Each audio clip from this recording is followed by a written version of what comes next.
Mimi nashangaa kwenye A-list ya top 3 unavotaja, Mario hana sifa ya kukaa kwenye A-list ya muziki, amini ya wasanii ambao wanafanya vizuri Tanzania. Mtu kama Mbosso hafai kukaa A-list ya top 3 ya wasanii ambao wanafanya vizuri. Mimi nashangaa sana mtu unajua una list hapa, A-list ya wasanii watatu ambao wanafanya vizuri wanaotoka Tanzania, unamweka Mbosso. Nikimkuta Mbosso na kukata viganja. Something very wrong ambao haikai sawa. Mbosso hastahili kukaa top 3 ya A-list ya Tanzania.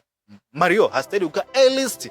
Alikiba mwenyewe hastahili kukaa A-list. Unaweza kuta hata wasanii watatu ambao nimewataja, pengine hata wasanii wa kike Zuchu anaweza kaingia hapo ndani akai make A-list kabla yao niliowataja watatu. Amefanya kitu gani kupeleka muziki international? Tutachukua tuzo za BET lini kama muziki unaishia Tanzania? Muziki unaishia Namanga, muziki unaishia Mtwara, muziki unaishia Tunduru, muziki unaishia Kasulu. Tutachukua vipi BET? BET zimekuwa TMA, ni tuzo za muziki za Tanzania. Zimekuwa hizo tuzo za Zikomo, mimi kwamba just including very small state. No way. Guys, muziki ambao tunasema kwamba unaleta matokeo chanya, muziki wa Tanzania ambao unaleta matokeo chanya, msanii afanye kazi iende global, iende national. Hapa tunamwongelea wasanii ambao watatu tu ambao wamefanya vizuri kupeleka muziki nje. Na mimi kwamba ambao wanapewa maua yao.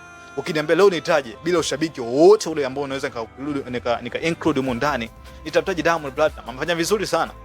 Kapeleka muziki international, global, anastahili hata tuzo ambazo pengine hapati. Mimi si kwamba tunaamini pengine kwa ni mpango wa Mungu tu ambao haujafika vile, lakini nguvu yake tunaiona. Msanii kama Rayvanny anafuata pale namba 2. Namba 3 Harmonize. Usituwekee leo Mbosso. Tutapiga sana kelele kwamba Mbosso kafanya vizuri. Tunamsifia kila siku. Mbosso tunamsifia kila siku Mbosso. Unaandika vizuri, una mashairi mazuri. Mario unatoa hit nyingi, hit kali. It is na hit. Where they did.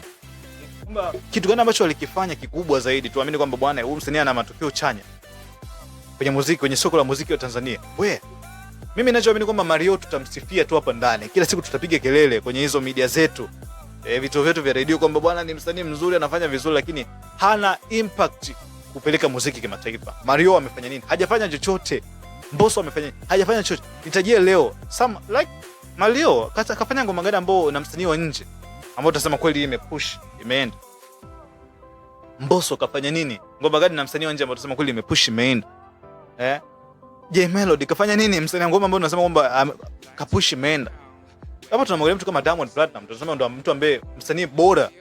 Tunaposema msanii bora ameleta matokeo chanya kwenye soko la muziki wa Tanzania, tumwongelee Diamond Platnumz. Hapo tumweke Rayvanny, kafanya tetema, imeenda kimataifa mpaka nje ya Afrika. Dunia nzima ina trend. Watu inapendwa na watu, unaona kabisa very real. A show inaonekana wazi. Msanii kama Harmonize somehow analipeleka soko la muziki, anaupeleka muziki wa Tanzania kimataifa.